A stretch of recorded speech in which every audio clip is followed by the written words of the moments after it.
Hi, welcome to Reading Greek Tragedy Online. I'm Joel Christensen from Brandeis University, and I'm here with the Center for Hellenic Studies and Out of Chaos Theater, and a great cast today: Evelyn Miller, David Rubin, Eunice Roberts, Zack Dictakis, R.G. Foster, and Lily Lang, and bringing to you Euripides Medea. We have our special guest, Fiona Macintosh, and I think I forgot Sara Valentine in the mix. So Euripides Medea is the play many of us have been waiting to perform because it's the play most people know best after, say, Oedipus Tyrannus from the Greek tradition. Medea is one of the most famous women in Greek myth, and she's famous for something that Euripides may have been the first to talk about, and that's killing her children. Outside of Euripides, however, Medea is a very different character. Her name is a name that means intelligence. She's in mythography as being in a beauty contest with Thetis. And other points, she's a magical sorceress who actually makes it possible for Jason to complete his heroic tasks. Euripides, as we've learned in this series, is never a simple poet. And what people say about him from the past may not be trustworthy. So when we're looking at this play, we have the challenge of trying to separate, fact from fiction in a way, but the performance and the content from the impression we have beforehand. So I'm really excited to see what the performers do with it today. But Fiona, you have a lot more experience with performance of this play and interpretation. If you want to give people sort of a clean slate, right, cleaning their palates to taste this play for the first time, what advice would you give them? I'm going to pick up on what you say, and that is Euripides always delivers the unexpected. And I would just say that Medea, at the beginning of this play, in fact, the play opens in Greece, in the city of Corinth, but Medea comes from elsewhere. She comes from Colchis, from modern day Georgia. And what I think is quite interesting, and maybe we need to hold this in mind throughout the whole play, is there's a fabulous statue for her in Georgia today, and not only are children called after Medea, so parents call their children Medea, which they don't do in Greece today, but also she's very much seen, as you say, other ancient sources have seen her as being a great champion of multiple things, not least freedom and liberty. And so we need to remember, and I think Euripides will give us an insight into a very complicated character, and someone who has shocked and thrilled theatre audiences, and above all, great actors who all want to play Medea, as you say. So we open at a moment when Medea now is in Greece. As you say, she has given up everything in order to support and enable Jason to become hero. And we will hear in the opening speech just how much she's given up. And we will also hear how much she's been betrayed by Jason. So we'll discuss more at the break some of this, but what are a handful of themes you think people should listen for in the first part of the play? Well, in the first part of the play, I think in the very first part, we're invited to see what it means to break an oath. And Jason has broken an oath. And this, just for wider context, is at the very beginning of a very major war that Athens is involved in, the Peloponnesian War. And so oath breaking is something that the audience would have really heard. The next big theme is, what is it like to be a woman?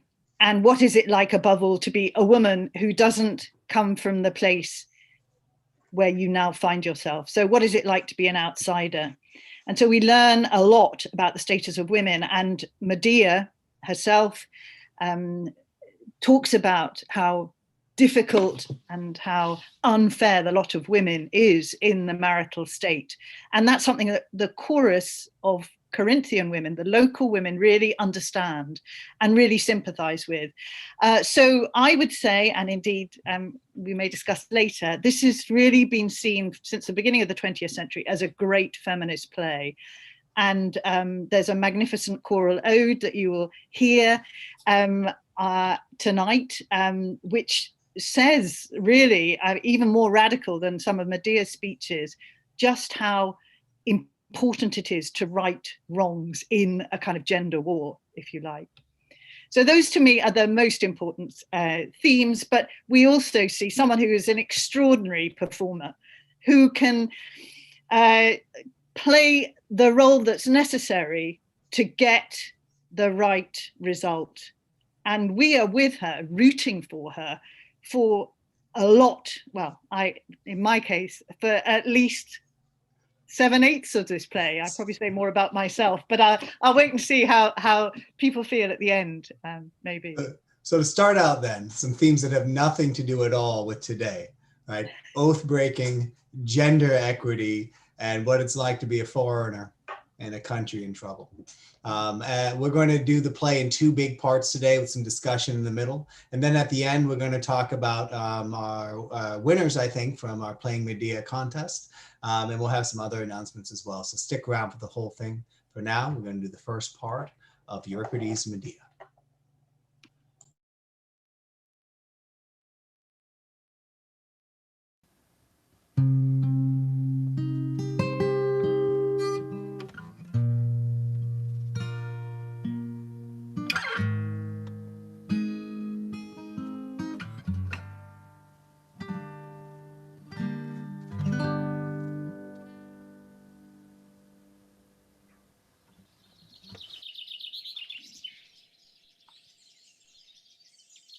If only the hull of the Argo had not flown through the dark clashing rocks to the land of Colchis.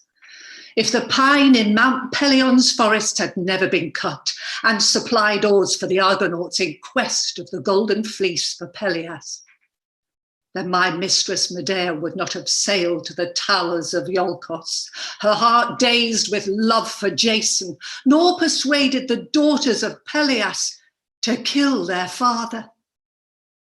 Then she would not be living here in Corinth with her husband and children, pleasing the people of her land of exile.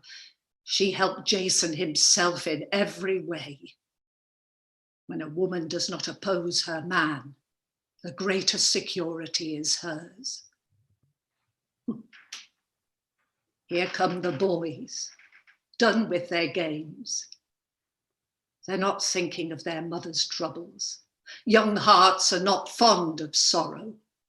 Old household slave of my mistress, why are you standing alone outside the gates? Crying to yourself about your troubles? Does Medea wish to be left alone?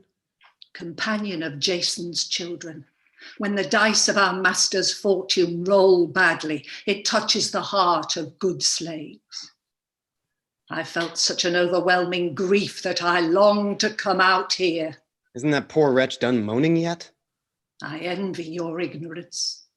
Her pain isn't halfway done. Fool, if one may call masters that. She knows nothing of the latest troubles. What is it? Don't hold back. Nothing. I regret what I've already said. Don't hide this from a fellow slave. I'll keep quiet about it if I must. I heard some talk. They say Kreon, Lord of Corinth, intends to banish these boys with their mother. I don't know whether this tale is true. I hope not. Even if Jason has a quarrel with their mother, will he allow his own sons to suffer exile? Old marriage ties are abandoned for new, and he's no friend of this house. We're sunk if new troubles wash over before we bail out the old. You keep quiet. It's not the right time for your mistress to learn this. Keep the news secret. May he be cursed. He is courting cruelty to his family. What man is not? Did you just learn that everyone loves himself best of all?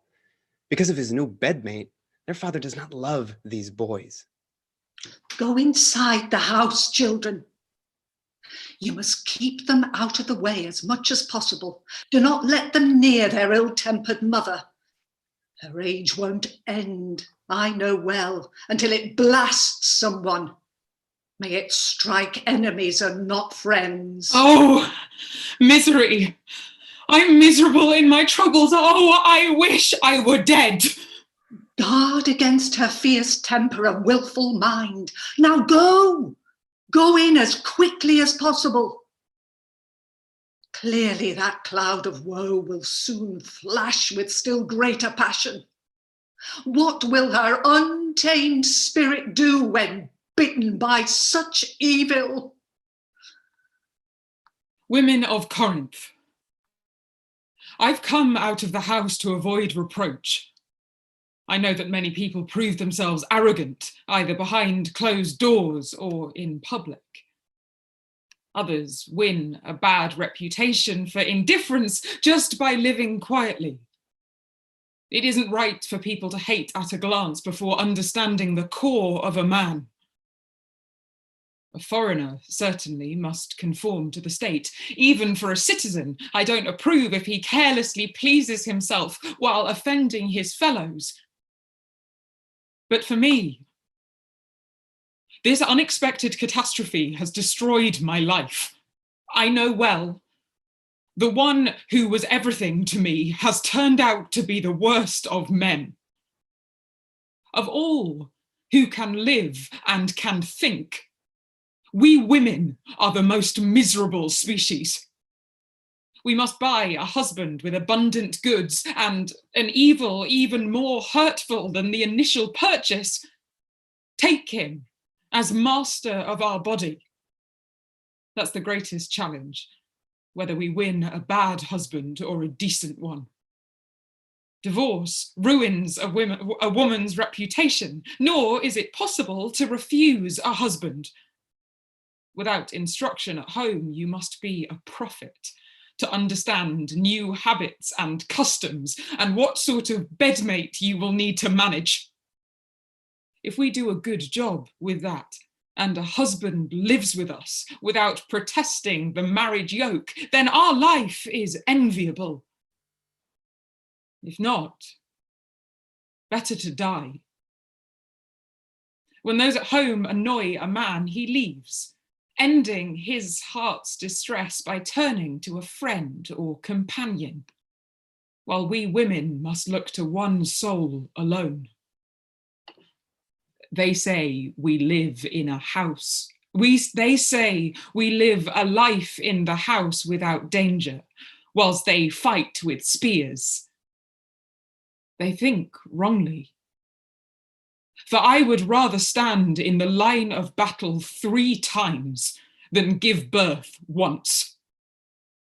My story, though, is not the same as yours. You have this city and your father's home and advantage in life and the company of friends. Bereft of my city, I am humiliated by the man who stole me from a foreign land. I have no mother, no brother, no kin to shelter away with from this disaster. That's why I want you to go along with one thing. If I should find some way or means to pay my husband back for these wrongs, keep silent. In other matters, a woman is full of fear and weak in weapons and strength. But when she finds herself wronged in the marriage bed, no one wields a mind more murderous. Medea, we will keep silent while you justly pay back your husband. I am not surprised that you grieve at your fate. Here I see Kreon, Lord of Corinth, coming to announce new decrees. You there, scowling and angry with your husband. Medea, I command you to leave this land, banished with your 2 children without delay. I will not return to the palace until I cast you beyond my borders. No. Misery, utter destruction. My enemies unfurl all their sails against me, and I can find no safe harbour from ruin. Still, I ask, Kreon, why do you banish me? I fear you. No need at all to cloak my words. Afraid you may incurably harm my daughter. You are clever by nature and skilled in myriad means of destruction. and you grieve, deprived of your man's marriage bed. I hear, as a report goes, that you threatened the groom, the bride, and me, who gave her in marriage. So I will be on my guard before anyone suffers. Better for you to hate me now, woman, than for me to be soft now and later groan in regret. Not now for the first time, Kreon, but often has my reputation hindered and injured me. No sensible man should ever educate his sons to be overly clever. Aside from seeming lazy, they earn envy and resentment from their neighbours. If you bring a new idea to fools, you will seem useless, not clever. But if the public considers you superior to the experts, they will be offended. I too share in this lot. The experts envy me for being clever, while fools consider me above her. No, I am not so very clever. Kreon, don't be afraid of me. I'm not the kind to make a mistake with the man of the royal line. What injustice have you done me? You gave your daughter where your heart led you. Yes, I hate my husband. You, I think, acted sensibly. Even now, I don't resent that your affairs prosper. Keep the marriage and fare well, but allow me to live in this land. I will keep quiet, even if wronged, conquered by those more powerful. I trust you even less than before. Much easier to guard against an angry, sharp-tongued woman or man than a silent, clever one. No more talk. The matter is fixed, and you cannot contrive a way to remain among us while hostile to me. No, I beg you, by your newly-wed daughter. You waste words. You will never persuade me. Will you cast me out, showing no respect at all for prayer? Yes, because I do not love you more than my home. Oh, my fatherland, how strongly I remember you now. After my child, I love my country by far the most. Loving is a great evil for mortals. I suppose that depends on the circumstances. Zeus, may you not forget who caused these troubles. Crawl away, foolish woman, and end my toils. I have toils. No shortage of toils. My attendants will force you out at once. No, not that, Kreon, I beg you. You are making a scene, woman. We'll leave. I'm not pleading to revoke my exile. Then why still pressure me by not releasing my hand? Allow me to remain for this one day to fully consider the means of our exile and a refuge for my boys, since their father does not care enough to plan at all for the children. Pity them. You too are a father. Naturally, you would favour children. If we go into exile, I have no thought for myself, but I weep for their lives in disaster. In no way is my temper tyrannical by nature. I have often ruined matters by showing consideration. Although I see I am making a mistake, woman, you shall succeed in your request. I proclaim it to you. If tomorrow the light of Helios sees you and your children within our borders, you will die. The sentence is fixed. So now, if you must stay, stay for just one day. You will not do in a day the terrible things I fear.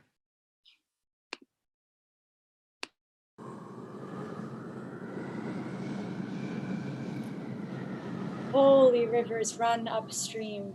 Justice in everything flows in reverse. With deceptive plans, men no longer keep their pledge sworn to the gods. Now the stories will change our lives for glory. Honor arrives for womankind, and ugly rumor will settle upon women no more. Muses of ancient bards will end the songs of our unfaithfulness. Apollo, god of music, not endow us with the inspired song to the lyre, where we would have sung a reply to mankind. Long ages have much to tell about the destinies of women.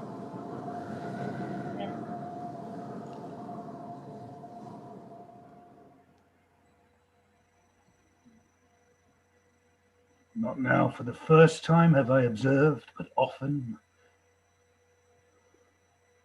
how a prickly anger causes impossible problems.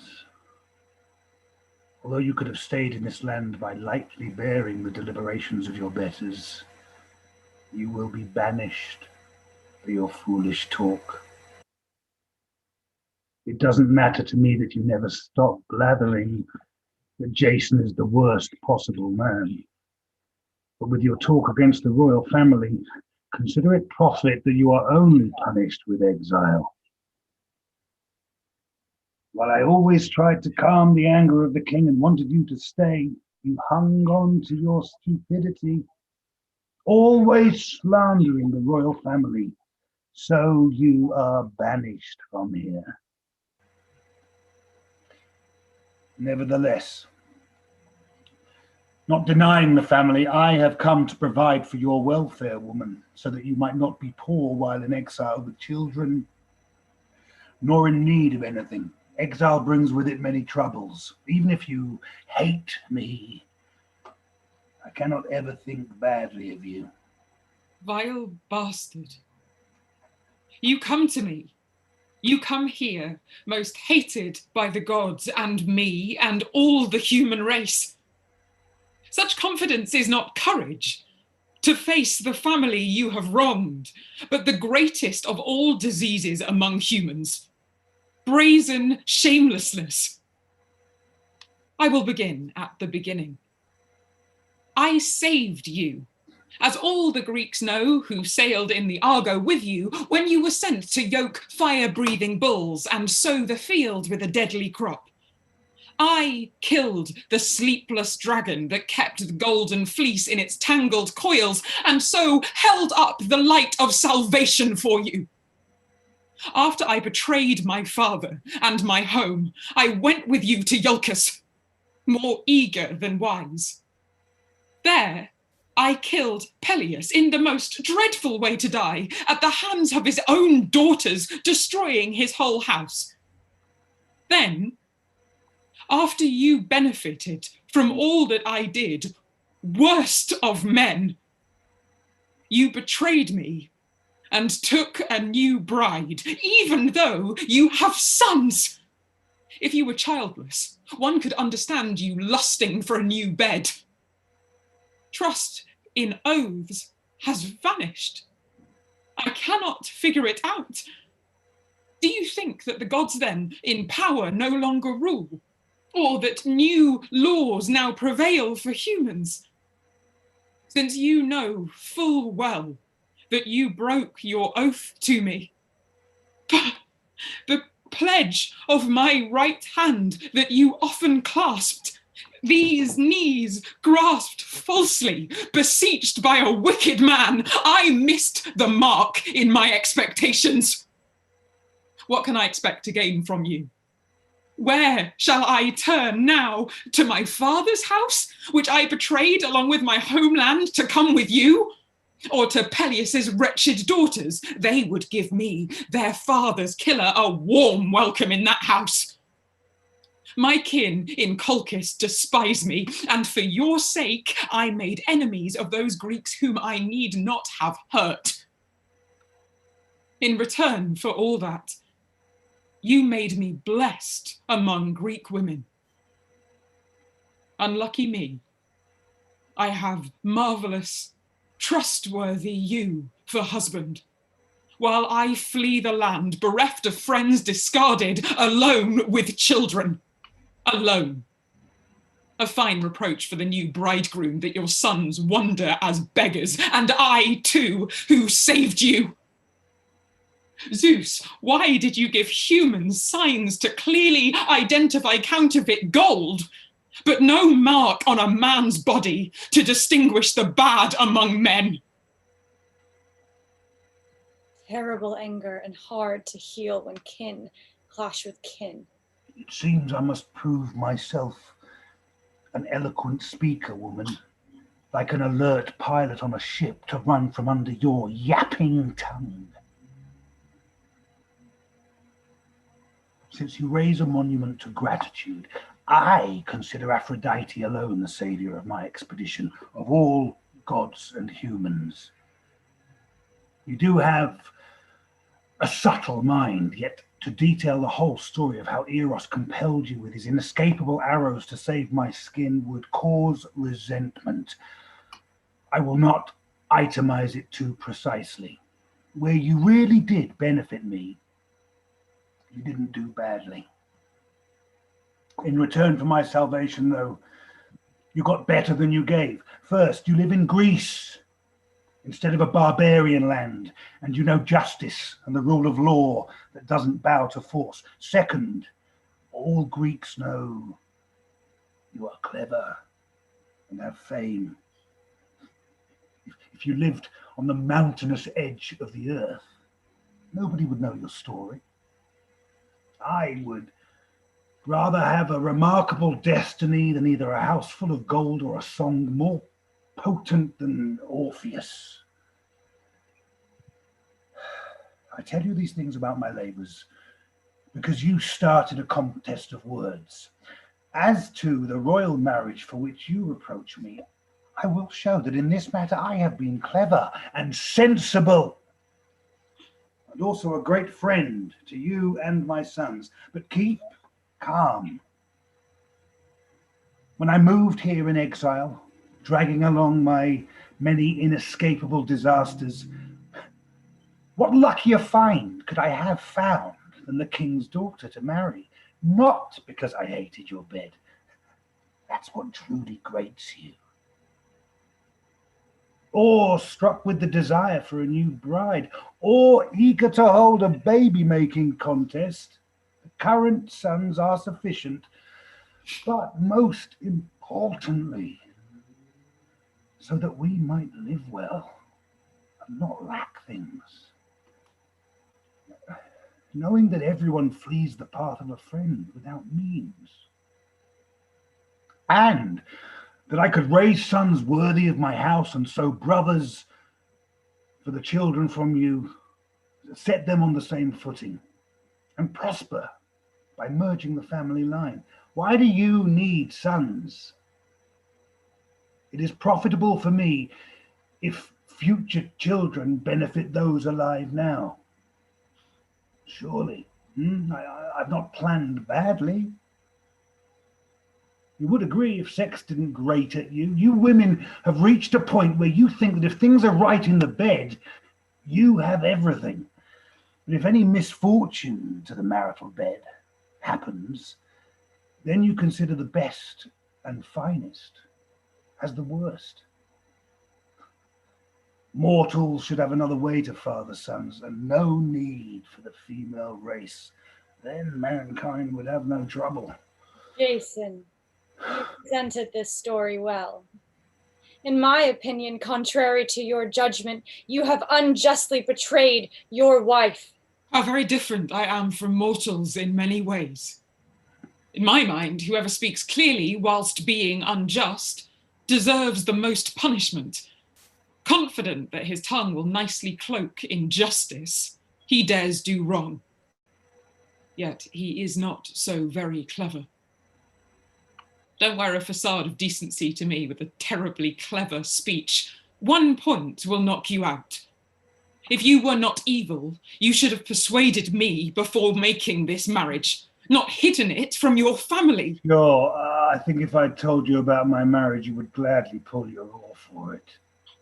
Even now you can't bear to cast off your heart's great rage. No, you were thinking that a foreign wife wouldn't provide you with glorious status in old age. Now, I understand this. Not for the sake of a woman did I marry into the bed of royalty as now I have, but just as I said before, wanting to rescue you from danger and to produce for my boys royal sons from the same source, a safeguard for my house. Grant me no painful life with prosperity or wealth that grates on my mind.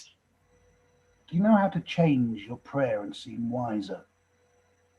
Pray that good things never seem painful to you, and when you're fortunate, don't think it bad fortune. Add insult to injury, since you have refuge, but I will be in exile from this land, abandoned. You chose this. Blame no one but yourself. I did what? Took a wife and betrayed you? No. Cursed unholy curses against the royal family. And I am truly a curse on your house. I won't dispute these things with you further. If you want some aid from my wealth for the boys or yourself in exile, say so. I'm prepared to give my ungrudging hand and send tokens to allies who will treat you well. Woman, you would be a fool to reject this. Forget your anger, you'll profit more. We would not use your exceptions and won't accept anything. Don't give it to us. Gifts from a wicked man benefit no one. So be it. I invoke the gods as witness that I wish to do everything for you and the children, but no, good things are not enough for you. You reject friends to please yourself. Well, you'll suffer even more. Go on. Desire for the freshly tamed girls seizes you, out of sight of the palace for so long. Go bed your wife. Perhaps with a god's favour, you marry such a marriage as will make you mourn.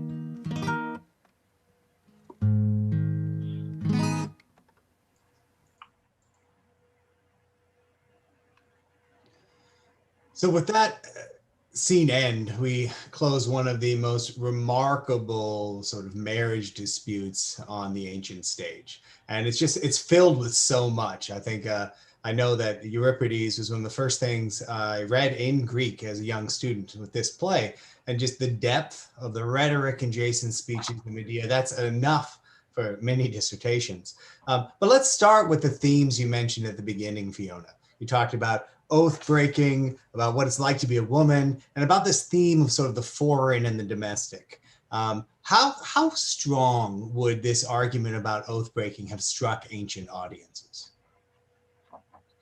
Well, I spoke already about the immediate context, the breaking of oaths that in the view of many people led to the war. And I think all those themes that we discussed in the opening section brilliantly came together in the final scene that we've just seen. I have to congratulate, I say, both Medea and Jason for doing such justice to that scene. I noticed that the translator had rightly decided to go demotic and furious with Medea's outburst, calling Jason a vile bastard at the beginning of that scene. And at the very end, there was no doubt that was precisely what he was. And we talked at the beginning about the foreigner. And here we have an example of the Greek civilized man who claims that he has given this foreigner who, as we said before, he really owes everything. But at this point, with now his new royal connections, he claims that he has given Medea all these extraordinary things, not least fame.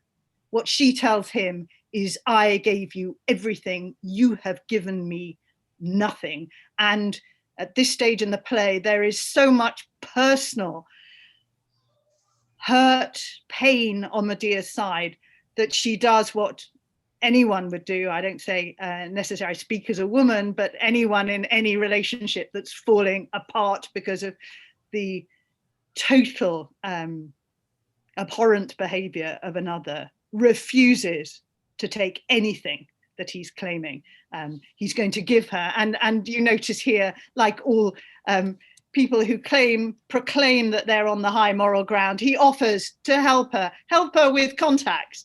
Give her some money. Give me some money. Yeah, I mean, the most extraordinary scene. We say, what did it mean in Greece? But I think what we felt now is how much it means to us today. This is the most remarkable play. And so thinking a little bit about the stakes for each character and the way they are represented, Jason is, to my mind, a bit ridiculous. Right, what he offers is very limited, tries to be logical. Somebody in the notes said this is gaslighting. But you mentioned before about how Medea really represents sort of almost a radical voice in support of women's experiences in the ancient world. And we've seen this before with Euripides, where he really gives a voice to women's experiences in a way that other authors don't. Now, as you know, in the ancient world, and scholars complained about Euripides. They said he was a misogynist and that he treated women terribly. How do we square these two assertions? Well, we have to, of course, say that the alleged or the allegations about misogyny usually came out of the comic tradition. And, you either say that that's a very conservative with a small c tradition, or you say that that's also part of the joke. Because this man, as you say, writes women from within. And we always talk, as we should do, about that extraordinary Women of Corinth speech, as it's often called, Medea's first speech about the status of women, but particularly women in the marital state. That was, as I said at the beginning of the 20th century, the suffragette in Britain, the great feminist cry, and women stood on the streets of London at rallies declaiming that speech. But I think the one that I did mention before, that the choral ode is really interesting, because it's not just this exceptional woman who speaks about how wrong or the wrongs committed against women, but the chorus of women who are citizens. Again, quite unusual, because often the chorus is very marginalized. Here they're actually they are from this city, and so for them to not just listen to and take sides with Medea, but also then to speak about a world in which honor will be given to women. And so yes, I mean, if you want to say some of the best lines for women have been written by Euripides, and I mean, you may argue that may make him, in the eyes of some people, not necessarily a feminist, just an extraordinary playwright. But I think for me, the real test is that choral ode, that first choral ode. I think, right, people complain that, feminism is anachronistic for ancient Greece. I don't know if I agree with that, but I think you're pointing to the depth of empathy that Euripides seems to have for his characters. It's extraordinary. And now one question I have about the content before we move on to the performance. Jason tries to assuage Medea's anger by saying, look, you got the better of it because you get to live in Greece in a place with laws and you're famous. Now, obviously he's trying to make some kind of counter argument because he's got bupkis, right? But do you think ancient audiences would have empathized much with this sort of jingoistic take he makes? Well, I think one has to assume that this position, this view, was one that was widely held. But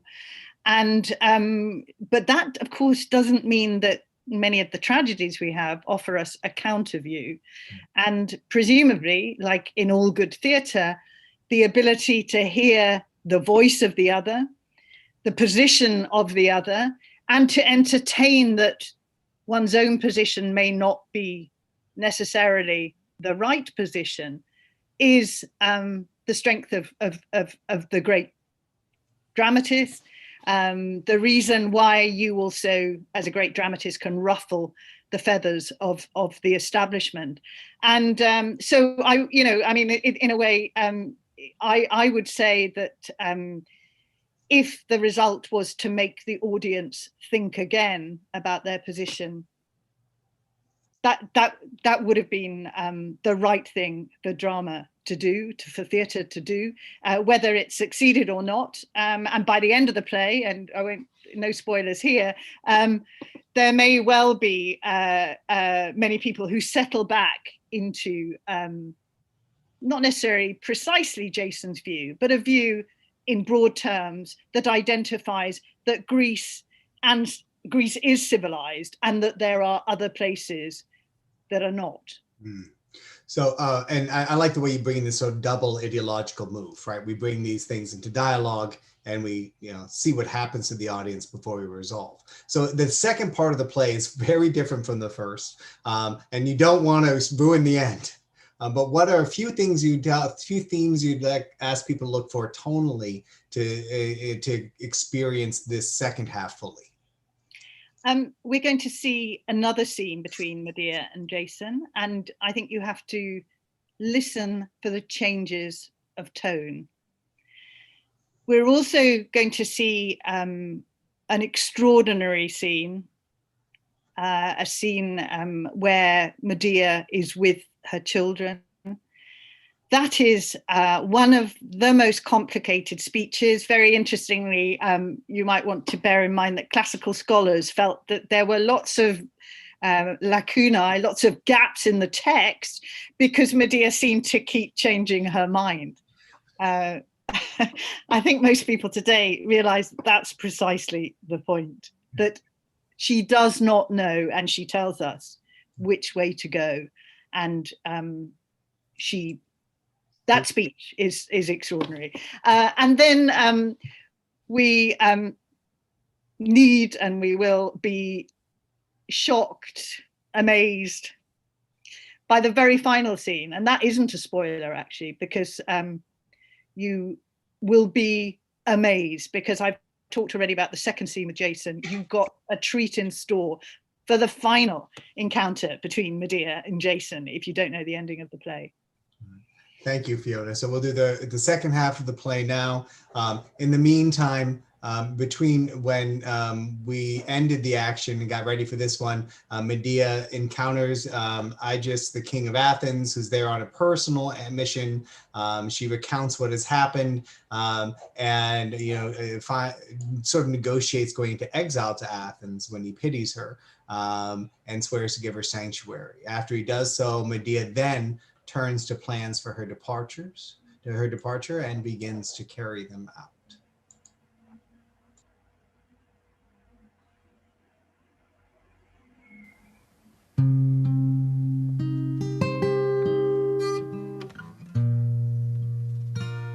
I've come, as you asked.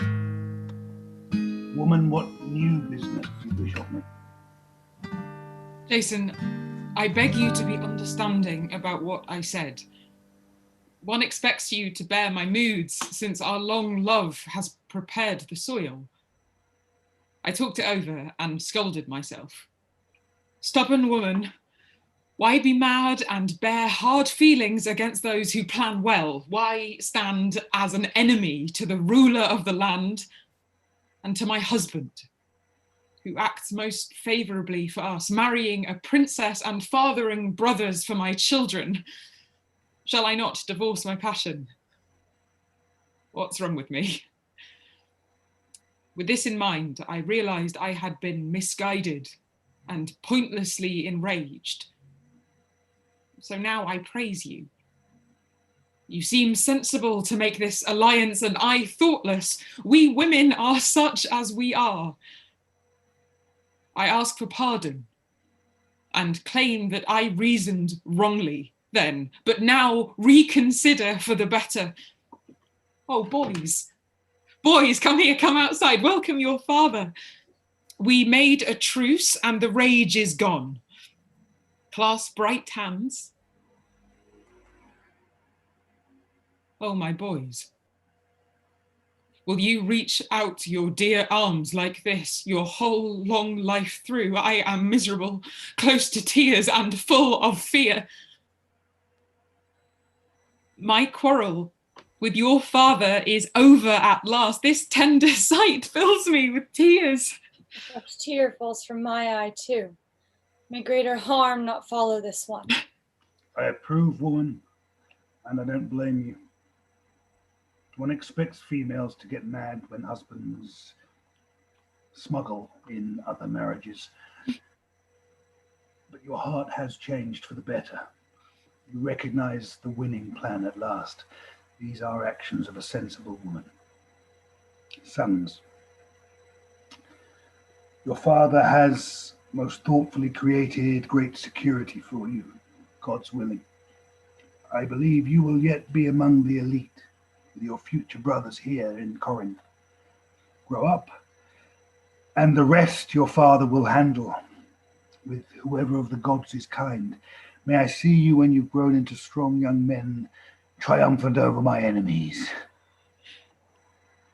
Woman, why do you turn, your eyes wet with fresh tears, and not accept my words gladly? It's nothing. I'm thinking about these children. Now take heart. I will arrange all things well for them. I'll do that. But a woman is female and prone to tears. Why so much moaning about these children? I gave birth to them. When you prayed that the children would live, pity washed over me. Will it happen? Never mind. You came to speak with me for their sake. Part I've said, the rest I will mention. The royal family has decided to banish me. I know well that this is best for me too, not to be underfoot for you or the rulers. Since I seem unfriendly to the palace, I will leave here for exile. But ask Kreon not to drive your sons from the land, so that you may raise them with your own hand. I might not persuade him, but I must try. Then urge your wife to entreat her father not to banish your sons. Certainly. I expect to persuade her if she is a woman, like all the rest. I too will help in the task, by sending her gifts far more beautiful, I know, than any among mortals. A delicate dress and a golden tiara, which your sons will carry. One of the servants should quickly bring the pretty things here. Your bride will be happy, not in one, but in myriad ways. She wins you for bedmate, the best of men, and the finery which my grandfather Helios once gave his own descendants. Grasp the dowry, boys, in your hands and give it to the blessed princess bride. She will welcome these faultless gifts. You fool. Why empty your hands? Do you suppose the royal palace lacks dresses? Or do you suppose gold? Don't give them away. If a wife considers me worthy of any account, I know that she'll rank me higher than rich goods. No, they say gifts persuade even gods. Gold is stronger to mortals than countless words. I would trade my life, not just gold, to revoke the exile of my boys. Children, go to the wealthy palace to your father's new wife. Beseech her, beg her not to banish you. Give her these pretty things. Take care that she receives these gifts into her own hands. Go quickly and bring back the good news Mother desires of your success.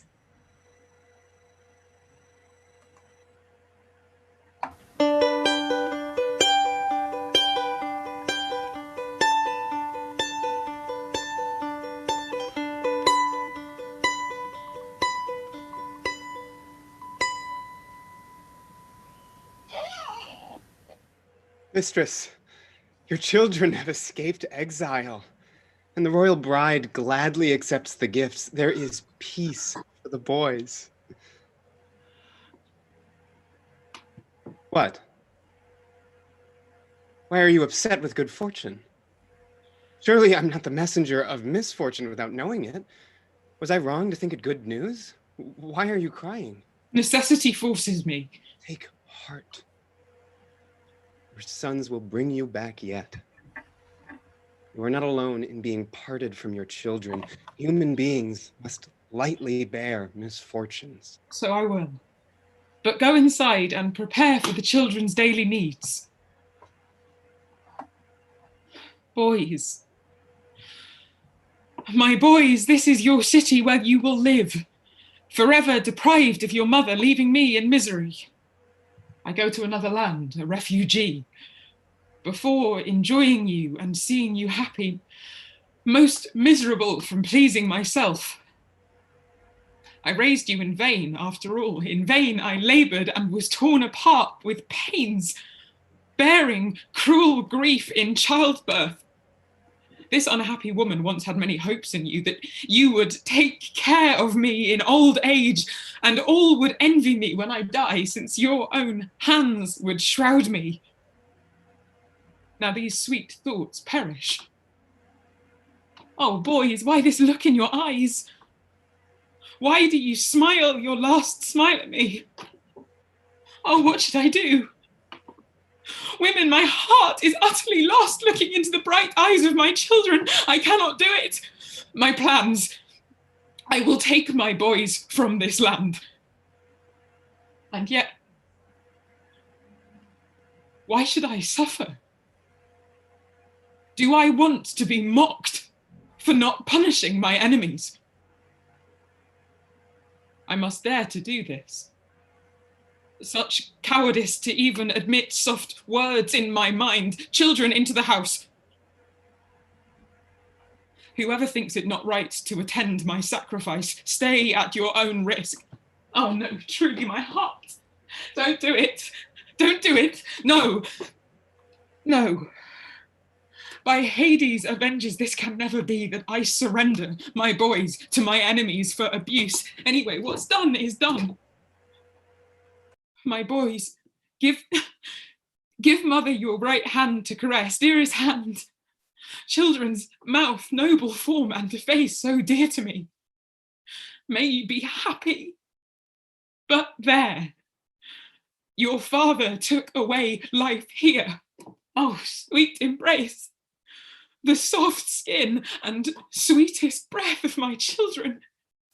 Go in, go, I can't look at you any longer. I understand what I intend to do, but my heart is master of my plans. That heart causes mortals the greatest evil.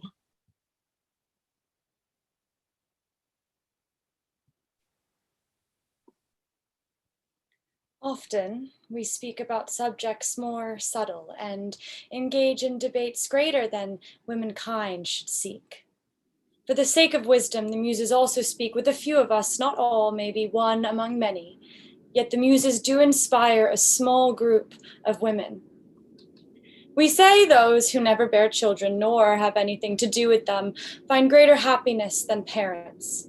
Without trial and error, the childless never discover whether children bring pleasure or pain, and so escape from many labors. But those with the sweet sprout of children in their home, we see them worn down by care every day. How will they nurture the children? How to leave them a livelihood? Even then, who knows if they labor for bad children or good? We must state the worst anguish of all for every human being. Suppose parents find an adequate living and the young bodies grow into youth and the children truly are good. If fate brings it about, death flies off to Hades with the children's bodies in tow.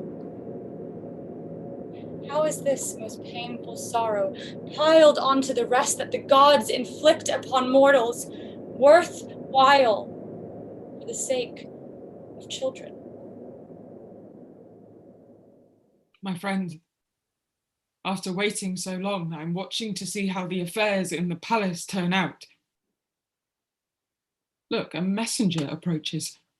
A servant of Jason. His frantic breathing shows he must be bringing bad news.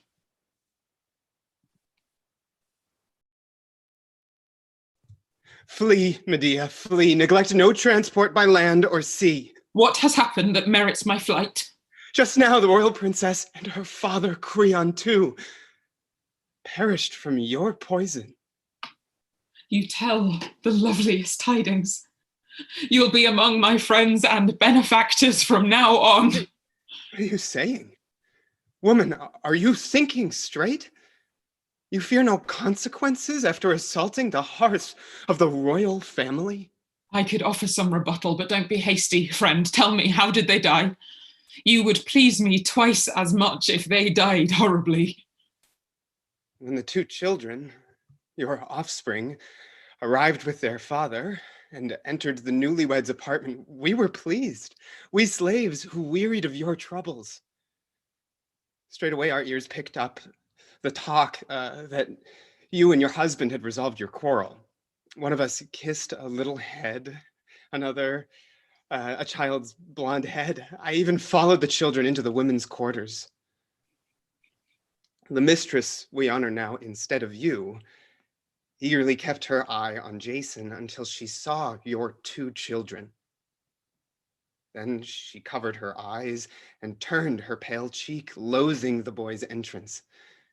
Your husband, to soothe the temper and rage of his bride, said, "You won't be unfriendly to family, will you? End your anger and turn your head, considering as kin anyone your husband does. Won't you accept these gifts and for my sake ask your father to release my sons from exile?"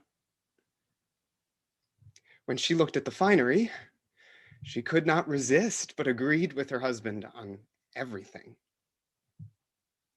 Before father and sons had gone far from the palace, she put on the embroidered dress, and placing the golden tiara around her curls, she arranged her hair in the shining mirror, smiling at the lifeless image of her body. Then, rising from her chair, she walked about the house, her pale white feet stepping daintily, utterly charmed by the gifts. Her eyes kept checking the hem, her ankle.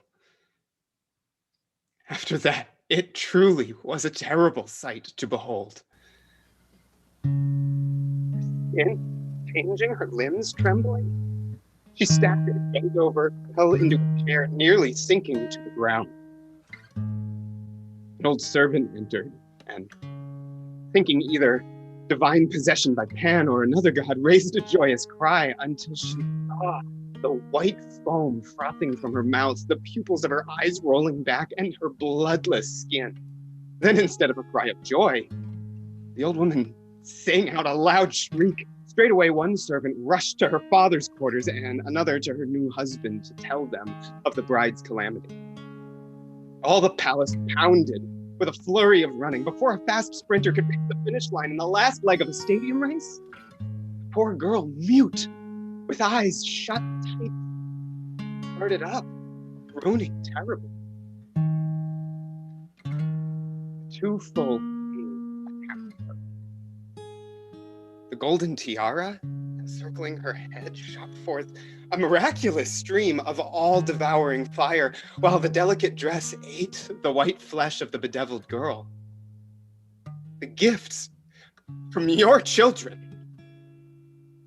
Rising from the chair, she fled on fire, shaking her hair and head every which way, desperate to throw off the crown. But the gold band held firmly, and the fire, after she shook her hair, blazed twice as fiercely as before. She fell to the ground, conquered by disaster. Only a parent could recognize her. The shape of her eyes and noble face distorted, as blood mixed with fire dripped down from the top of her head. Her flesh melted away from the bones, weeping like pine resin from the poison's unseen jaws. A terrible sight. Everyone feared to touch the body, for we thought her fate a lesson. Her reckless father, ignorant of her misfortune, suddenly entered the room and fell upon the corpse.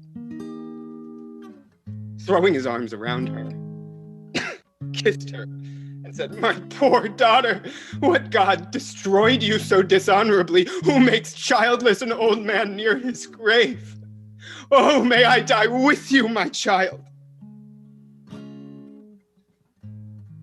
When he stopped mourning and lamenting, he needed his aged body to rise. But he stuck to the delicate dress like ivy to shoots of laurel. They wrestled terribly. He tried to pull himself to his knees, while she held him fast. When he applied force, she ripped his old flesh from the bones. In time, he gave way, and the doomed man surrendered his life, no longer stronger than the poison. The bodies lie together, daughter with old father, a calamity longing for tears. I left your part out of the telling. You will know your own punishment in turn. Not for the first time, I think human life a shadow. And I would say, without fear, that those people who seem to be clever and play with words bring upon themselves the greatest folly. Nobody human can be happy. When wealth flows in, one man may be luckier than another, but not happy. No. A divinity seems to justly merge many disasters for Jason in one day. How we pity your misfortunes, daughter of Kreon, banished to Hades because of marriage with Jason. My friends, I am determined to act. Kill the boys at once and then depart. I must not by lingering give the children to someone else to murder with a harsher hand. It is necessary for them to die, and since they must, I who gave birth to them must kill them. Now arm yourself, my heart. Why delay doing the terrible and necessary evil? Step up to the painful start of your life. Don't be cowardly. Don't remember how you gave them birth, but for this brief day, forget your sons, then mourn. Even if you kill them, even so, they are dear. Unfortunate woman that I am. Earth, earth, and all shining rays of Helos, look down on the distraught woman before she attacks her children. She grew from your golden race, and now we dread that blood descended from a god will spill upon the earth by mortal hands. Zeus-born light, hold her. Stop her. You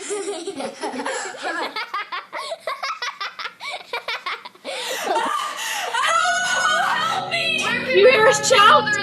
The children! All reckless and evil fate till I enter the house. I am determined to prevent the children's murder. Only one we've heard of. One woman before who cast her hand against her own children. When Zeus's wife Hera drove Ino mad and sent her from the house in a daze, the miserable mother fell into the sea for her children's unholy murder.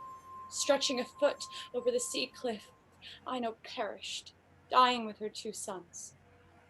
What terrible act is still impossible? O women's marriage bed of many woes! Such evil you have already done to humankind.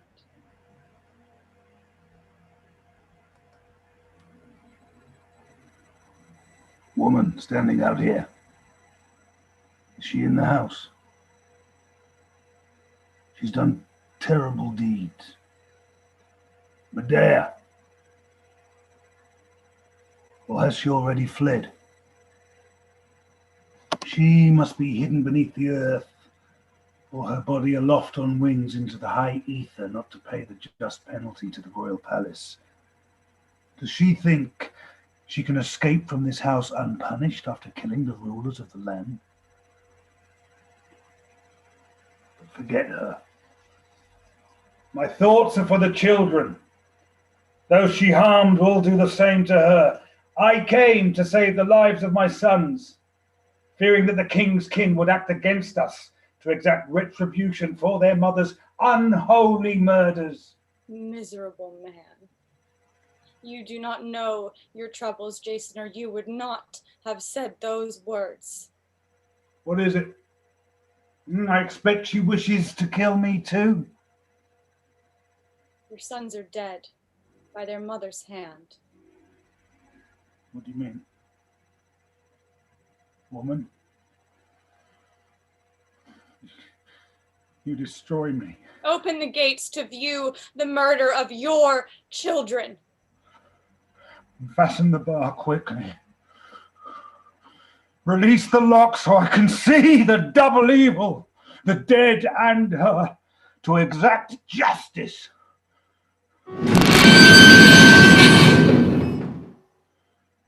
Cease your labor. Your hand will never touch me. Helios, father of my father, gave me this chariot, a defense against an enemy hand. Vile woman. The gods, I, and all the human race utterly despise you. You had the audacity to plunge a sword into your children, destroying me, childless. Can you look upon the sun and earth after daring this most monstrous deed? Damn you. I see now what I was blind to when I brought you from your barbarian home to a Greek household. An abomination, traitor to your father and land that raised you. The gods have hurled your avenging spirit at me ever since you killed your brother by the hearth and set sail on my ship. Even though you were married to me and had borne me children, you murdered them.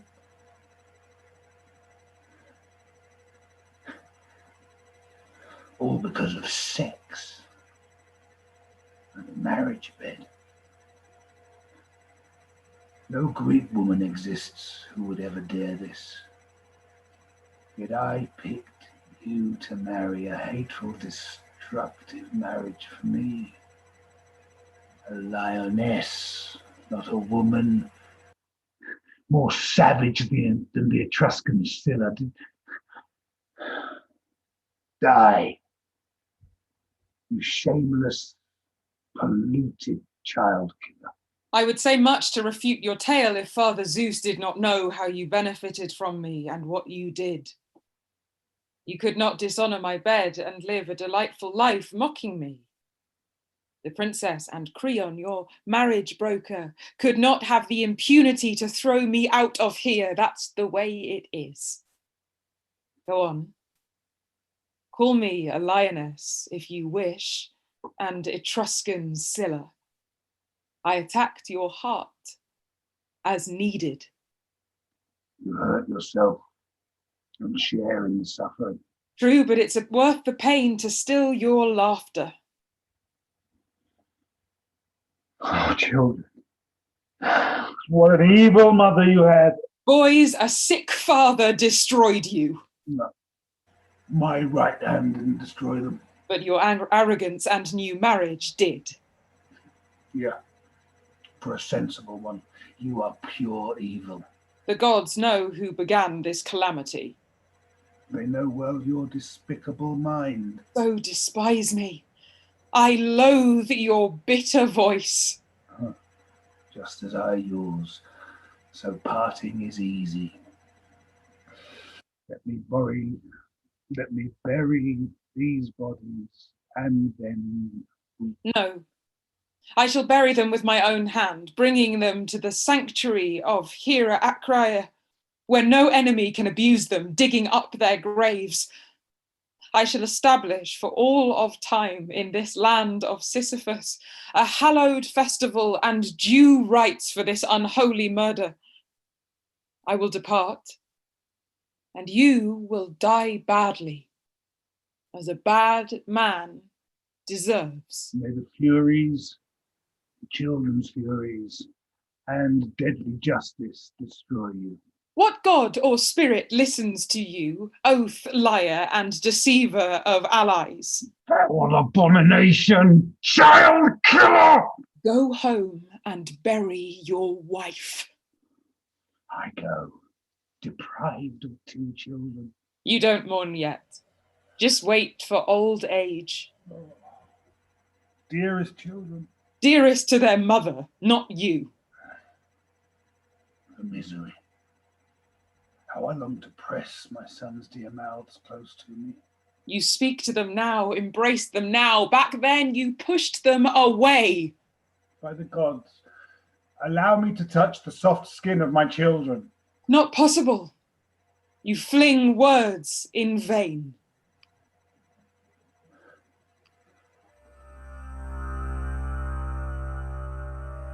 Do you hear how I am driven away, Zeus?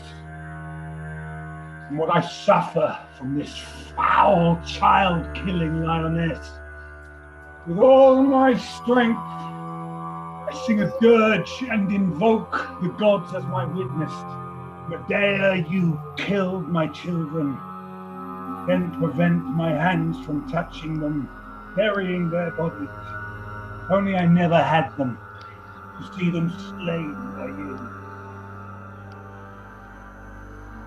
Zeus in Olympus oversees many things. Much the gods accomplish despite our hopes. The expected did not come to pass. God found a passage for the unexpected.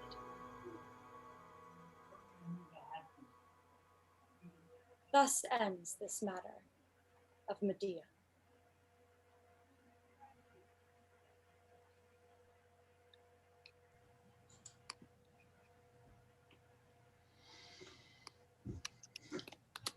But as always, at the end of this play, I find myself completely at a loss at what to think. I think part of a testament to its power and the pretty mighty performance we just saw from all the actors is that Medea really wins you over and you're on her side, and then she does the unthinkable. And there are a couple ways to take it. You know, how do we talk about the tonal shift and what happens there? But also, what does those final formulaic words do for us? Right, when the chorus says, "What was unexpected did not happen, and the unexpected was brought to pass." What does that do for us in the play? Right? Is this just a formulaic ending, Fiona, or how are we supposed to see that sort of transition in the light of that sort of counter expectation? Well, I think it's one of the few formulaic endings that that is truly speaks to the rest of the play. We've just watched a very unusual ending in so many ways. I mean, unusual in terms of the convention of Greek theatre, and an ending that Aristotle in the Poetics really hated, and he hated it because one of the characters in the play, in this case Medea, created their own exit, literally as a deus ex machina. But Aristotle not only got this wrong, he got many other things wrong, but was it unexpected? And hearing tonight, not only a fantastic messenger speech, I mean, it really is, another thing that Euripides is so brilliant at, his messenger speeches, so graphic. I mean, fantastic translation tonight. You know, the father and daughter wrestle each other. I mean, it is surreal and terrifying. But of course, what has done that is the robe and the crown, the gifts from Helios, and Helios, the sun god, who's the grandfather of Medea. And that's the moment. Not only do we discover this other Medea, the Medea who has clearly a bit of Medea that has been repressed or whatever, but absolutely once that robe comes out of the box, we start to see a very different Medea. And the Medea, of course, at the end, the unexpected Medea that finally emerges is the granddaughter of the sun god. And wonderfully, that's precisely why she can effect her own exit. She can do it herself because she's not mortal. So is the scale of her murder of her own children then, is its meaning changed, mitigated by the fact that she's a deity? Absolutely not. I mean, I couldn't agree with you more. I mean, what is so powerful and disturbing and compelling about the play is that we are with Medea, I think, right up to the moment, as indeed are the chorus, right up till the moment when we hear the cries of the children, and we realize maybe at that moment that we are complicit. And there is that, you know, doubleness we talked about earlier. When we see Jason, how dare he, in a way, despite everything, still believe that he has the high moral ground in this transaction. But of course now, and we heard, we spoke about this earlier, now what he says about behavior that is not civilized is something that we also have to listen to. But we've heard Medea saying, my head knows one thing, my heart tells me something else. She is double, just as we as audience are able to reside, to really share with her on that complex journey. So in that sense, the ending, you know, the unexpected is something that we have both known about, been complicit in, but also resist. So that I think I'd like to invite Tabatha, our guest director today, Tabatha Gayle. I failed to mention you at the beginning, to come in and talk to us for a minute. So, you know, in chat and on YouTube, they were talking about this fabulous soliloquy of Medea, which Fiona said before people thought was, you know, fragmentary because they couldn't understand it. But the children's laughter you put in there was a gut punch. I mean, that was really powerful. I don't want to just talk about that scene, but how do you go about putting the magnitude of this play into a small space? What was your approach as a director? That's a good question. I think we are definitely in a new environment with Zoom and merging the theatrical with, like, you know, your typical frame of TV and film. And so I knew that with a story like this and so many epic things happening, so many otherworldly, ethereal things happening, that it had to have that ambiance and that feel as well. And that's interesting to translate to such a, my words are being lost right now. It's difficult to translate to a meeting like this, a Zoom meeting. But I knew that I wanted elements of music and transitions. I knew that I didn't necessarily want it to just be entirely literal, everything that was happening with the chorus and, you know, the string during the messenger speech. I wanted to capture that feeling of epic and that feeling of elevated, of being elevated, as Greek text is from any other text. And yeah, a story of a mother killing her children, because ultimately that's how this ends. It deserves that. Yeah. I mean, I think I'd be interested to hear more about how you worked with the actors. So Evvy, if you want to come in now, perhaps it's unfair to start with you because you had all the hard work and the heavy lifting. But I mean, week after week, you take on some fantastic characters, and the transitions and depth in this Medea was beyond what I would have been prepared for months ago. So how did the two of you talk about Medea and making her human and believable and stringing us along to the end? What was sort of going on there? Tabatha, well, we've chatted a little bit about, you know, the restrictions, the emotional restrictions that women have to put themselves under constantly when you're allowed to show emotion, when you have to force yourself into another shape to fit society. It all feels so apt. It's all in the language. It feels like the entire path that we see her tread, that the incredible ability she has to turn on a sixpence, and her ability to convince and beguile, I think, are still unfortunately things that women still have to learn to do. I think it's very unusual that women are allowed to be themselves and emotionally expressing themselves truly. Yeah, even today. So there's this core. So, and I'd love Fiona, Tabatha, Evvy, anybody else to jump in on this. There's, to me, there's sort of a rot at the core of this play, and that's Jason's repeated accusation that sex and the marriage bed makes her do everything. Right? He says it the first time, and you feel like, well, that's bogus. Right? He says it again, and you're like, well, is this just prejudice? And then he says it finally, and there's no answer to it. Right? But I mean, everything Medea says and does seems to make her such a bigger, broader character than that. So with that repeated refrain, how did that sound to you? And is it something you just let hang in the air and ignore? So I welcome anybody's response to that, because I struggle with the text there. I guess I missed what section you're referring to specifically. I'm sorry. Okay, no, he said several times that you're only doing this because of sex and the marriage bed. Yes. Like, Okay. I would love to answer that. Yeah, go ahead.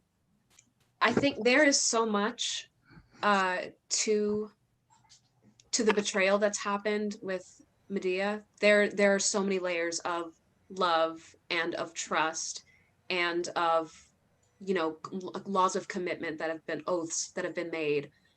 And then there definitely is a layer of sex, because that's inherent, it's there. I do think that there is this also idea of brotherhood. I've read translations of Medea past, and in one of them, there was this interesting phrase that was used. It was Medea tells Jason that he's committed treason. And I remember thinking back to that, and like this translation, they've essentially been a two-person army together throughout these lands, with getting Peleus' daughters to kill him, and the tragic story of that happened, how that happened, and everything that Medea's done to help Jason. She gives this entire argument, which I think it's great that Euripides and the translator did such good work to make sure that it was fairly represented, that, okay, this whole, it's not just sex, all of these other things I've done and given of myself and of like my own character. In the text, apologies if I'm rambling, in the text, she even says, I need not have hurt these people. Yeah. Which is really, really strong to me. It speaks to me, at least, of like a departure from her own character, which there is a sacrifice of self, I think, unfortunately, when a lot of people get into relationships and in marriages, and especially with women, like women give so much of themselves to relationships and caretaking, to the point where it can even take away from, you know, from them being a person. They're seen as, you know, mothers and wives. I think I find it very powerful that you talk about it in terms of treason. And then I think back to, you know, your Euripides language, when he's talking about sex and the marriage bed, in Greek, this is a metonym, right? The bed's not just the bed, right? It represents the relationship and everything involved with it. I think back to the Odyssey, where the house built around the bed is a symbol, right? But what we have, I think, is that the woman gets reduced to the sign, while she's really everything beneath it, right? Because she is the metonym, but Jason here just levels it, right? Reducing to the image itself rather than the thing it represents. And there's this sort of like, you know, not to go, you know, men are from Mars, women are from Venus, but there's a collapse in language, right? Because the signifier and the signified are separated. Right, I'm going too far on this, but I mean, it's just remarkable the way that the unrolling of the performance brings that out. How the repetitions bring out the essential miscommunication and that sort of breach, the treason that you talk about, Tabatha. So again, a lot of this work though gets done by the cast that brings it together. So I'd like, you know, we're running a little late, but that's fine. Let's start with Zack. Fiona already talked about your exceptional messenger speech. I know you did other things, but some of the hardest things to do in Greek tragedy is the messenger speeches. And that bit of narration and performance you gave, I mean, even without the creepy laughter, which made me sick to my stomach, it was phenomenal. How did you do it? Thank you so much. Yeah, it is tough. Like Tabatha and Lily and I were in school together at UConn, and we spent time working on messenger speeches, and I don't know if anything really prepares you to like launch into just like a whole bunch of text coming from some person with like no real like character development at all. But I found that Tabatha was very instrumental in helping me not perform this for the back of the house. And, because that's definitely something that's difficult when you're working with such an intense moment, is finding ways to not have it be huge and giant and over dramatic. But it was really interesting to be able to sort of ride that journey with Medea. And there's this moment in the office where Angela is talking to Dwight Schrute, she's talking to everybody in the office about Dwight Schrute when he pepper sprayed Roy for like going to hit Jim. And she's talking to everybody and she's like, and then what happened? Really? And she has this like sick, just desire to hear more about like, what did Dwight do? And I don't know, I just found so many parallels to this scene of like this person who's just obsessed with finding out how, I mean, it's different, but, finding out how her, insidious act went down. I love that. And there's something central there, like uniting your view of the messenger then and the audience, which is your desire to know this terrible thing. Right? You desire to tell it, to unfold it. The audience wants to know it. But at the end, none of us are better off. Right. We're just like, oh, that desire was fulfilled and that's terrible. Lily, the chorus in this play pulls things together so much, and the chorus can always be really big, right? But you came in like at this sort of like deceptively sweet level, delivering like left hooks of lines, right? What were you thinking about the chorus? How did you see its engagement in the play? I love deceptively sweet. I feel like I need to use that now more. Like at first I feel like I started off the first rehearsal saying the lines very like ethereal and like so big, and Tabatha kind of was just like, the chorus is the women, the chorus is you, the chorus has feelings and has opinions. And so I think that kind of just realizing that it could be more of like who I am as a woman, and bring that to it, and bring my opinions of, men and women. And I think the thing for me was just making it more human. Yeah. And maybe I went about that deceptively sweet, which I mean, but it's one of those things where you go to a tragedy and you expect, the giant register, and then what you get is something smaller, but it's delivering that power. So I really appreciated that. RJ, as Kreon, you had the hardest role in a tragedy, which is you're playing the sixth man, right? You come in, you're there just for a couple minutes, and then you go out, right? How do you maintain focus, and what did you see your character sort of delivering in this play? Well, when you're only doing one scene, it's not that hard to, it's pretty easy to focus, I guess. The objective really is that since he is he comes in at the beginning and is gone, he's kind of in the play and out of the play in a unique way. He sets up a sort of situation, sets the setting, and his sort of motivations are outside of the play as well. Like he has a whole city to think of. He has other issues, not just within the drama of the play. So it kind of focuses what you're doing there. His tragedy or his drama is happening off stage. So he's coming into the play. He's able to focus that sort of scene, that work, and that you get a touch of the outside world, but him not being in the play very much at all kind of helps in a way, because you can focus very much on the objectives at hand and what you need to do right then and there. It delivers this authority, Yeah. and then it's gone. But it was. I mean, it's a essential sort of tonal transition in the play, and it changes the stakes. I think it really helped to have you do that. David, I haven't been ignoring you. I've been trying to give us some time to get away from the heavy emotion so we can judge Jason fairly.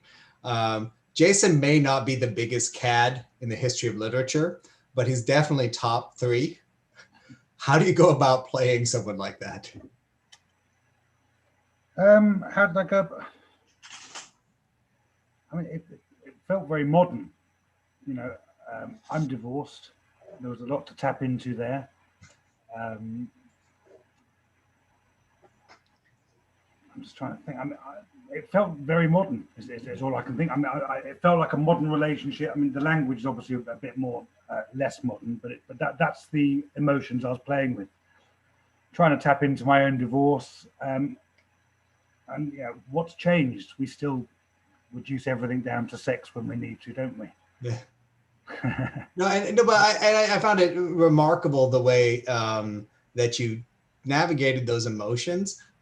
In a way, at times, you know, when you're arguing with anybody, especially someone you have an intimate relationship with, you instrumentalize things that are to the side, right? You put them at the center when you're really arguing something else. And there is subtext to your delivery, right? You, as much as I wanted, you weren't a Jason I could hate.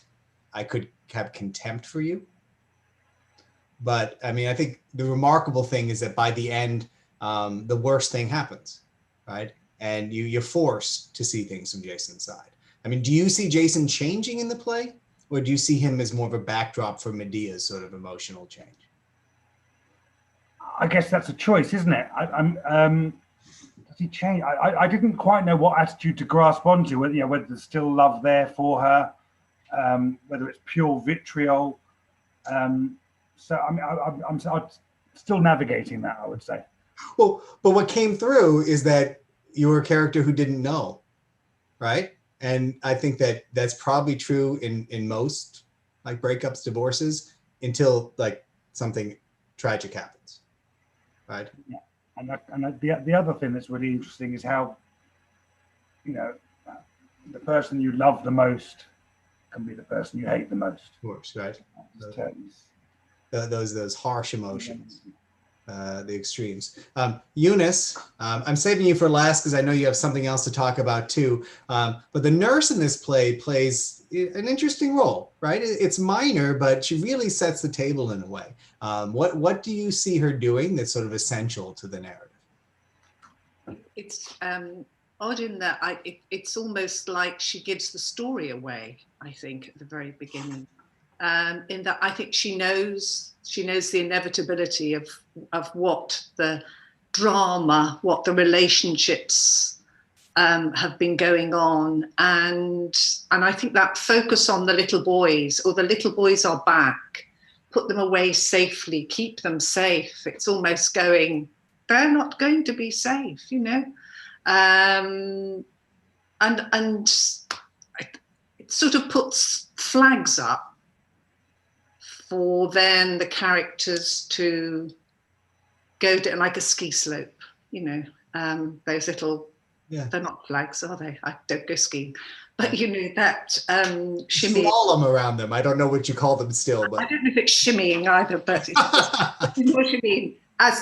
But it's those signposts, let's say signposts, that's a bit more, I think, correct to go and say. And it's this inevitability that she just knows. Keep them away from her. Her rage, we've seen nothing yet. Fantastic. And I think we could do an entire episode of us casting about for metaphors that eventually fail us, slaloming, etc. But I don't know if I'll ever fully figure out this play. I'm really grateful for all of you for performing it today. And we have some awards to talk about in a bit. But I know, Eunice, since you're on, you have a program to talk about before we get to our most important information of the day. Yeah. I mean, over the last few weeks and months, being part of these readings has been such a sort of joy.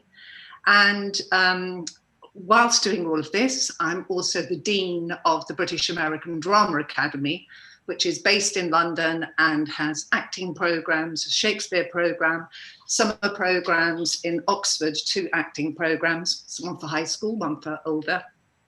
And lots of the alums have been part of this reading, which is really, really wonderful. And so BARDA, British American Drama Academy, is really, really pleased and excited to be launching a new course in June 21, which is on Greek theatre. And it is Greek theatre from the ancient world to the modern through theory and performance. And it's going to be headed by our own Paul Omani. And so it's going to be based, it's 4 weeks, June, just going into July. It's going to be in London, where people will be able to go to the British Museum and to private galleries and lots of places, going off to Greece, where they'll be in Athens and Delphi and Mycenae and Epidavros, and then with National Theatre there and performers, and then back to Oxford, where Fiona, and I'm doing this because Fiona's over there on my screen, where Fiona, they will be at the Archive of Performance of Greek and Roman Theatre, the largest in the world. And Fiona very much will be guiding them through all of that. And I just think it's so exciting. BARDA has got nothing like this, and it's open for undergraduates, graduates, and you will find all the details. I know they're logged there in your details on the BARDA website, you know, so that the British American, yes. So and that website is barda.org.uk. That's it, barda.org.uk, and the whole of BARDA will come up there. But then you just go to, at the top, there is a study drop-down menu where you will find Greek theatre as one of the courses. So our tech mages are already putting it online, so they'll make up for our awkward mentioning of it. The access the program is going to give students and faculty is remarkable. And I'm pulling for really, really, the best distribution of vaccines, so we can all be together and do this together as soon as possible.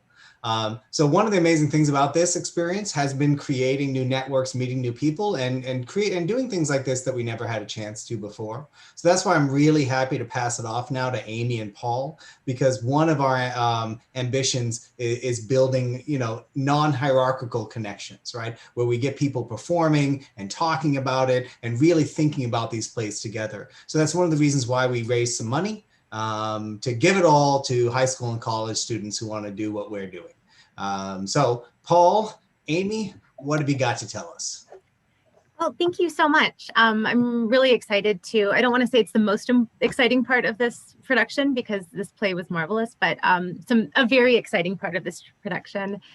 It's a little bit hierarchical still, given that Paul and I and some folks from BARDA got to help judge. But we have some wonderful announcements we would like to make, and we will be in touch with all of the participants. And I think we're going to try and do a special session of this where we can get the participants, the winners, other folks to maybe participate and talk with us. But so to start, I want to thank all of our wonderful participants. We had 40 different submissions from all different countries.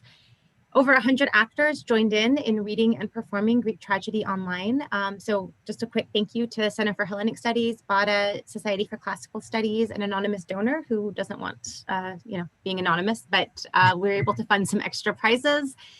And I do want to thank Diane Rayor for letting us use, there were so many comments during the, about what a great translation we were using. That's Diane Rayor's translation, and it's designed for reading, and that was what we got to use for the competition as well.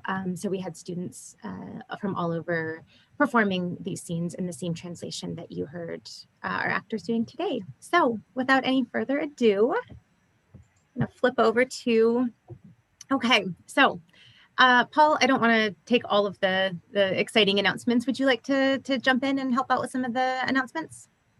Yeah, absolutely. And I just want to echo what Amy said there and just say how amazing it was to see all of these entries and what an incredibly high standard it was, and just how wonderful it was to see people engaging with this play. And it was really, really brilliant. So thank you.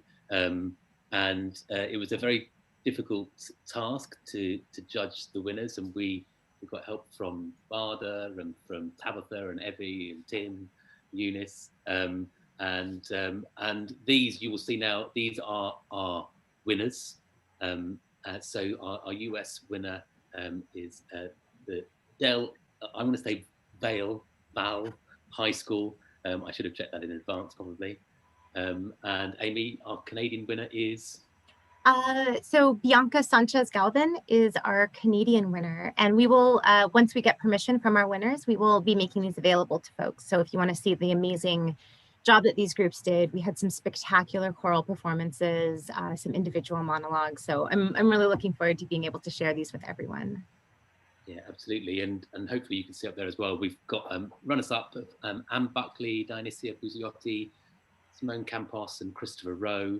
And we also just had to kind of include some special mentions for, and we could have done special mentions for so many people, but just extra special mentions are listed there as well. And Avalon Doherty, Lily Chapman and Brooke Foster, Alec Hurst, Gabriella Veltman and T.S. And the Trinitas Gymnasium as well. So thank you to all of you for sharing your brilliant ideas and your inspiration. And yeah, and I suppose it's worth us saying at this point as well that with the support of the Classical Association over here in the UK, this same competition is now running in the UK, and there's a competition that's running in Greece as well. If you're watching this and you're from another country and would like to help us start a competition there as well, just let us know, drop us a line.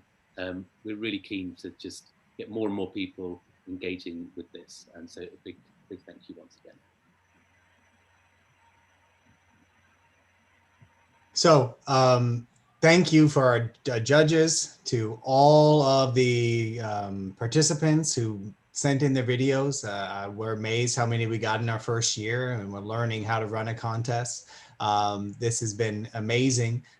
One thing before we go, Laura, I saw you join us. Do you have a play? Do you have a performance to talk about? All right, good. Let's hear about it before we sign off. So I just want to let everyone know that the University of Wyoming's Classic program is proud to sponsor Relative Theatrics virtual reading and discussion of Medea. This will be tomorrow at 7 p.m. Mountain Time, 6 p.m. Pacific, 8 Central, and 9 Eastern. And you can register for this free event at relativetheatrics.com. Thank you.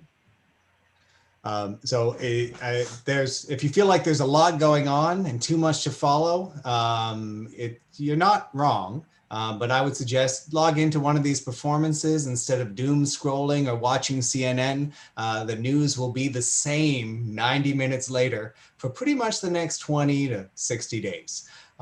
Speaking of time passing, next week we're going to join again on Wednesday. Sorry, I'm scrolling to find out what the date will be. November 18th with Euripides Heraclidi. That's 3 p.m. US. Is that 8 UK now? I forget what the time changes. Yeah, so we'll be back here next week again with Euripides, the Heraclidi. I look forward to it. Until then, everyone stay safe, stay sane, and stay well.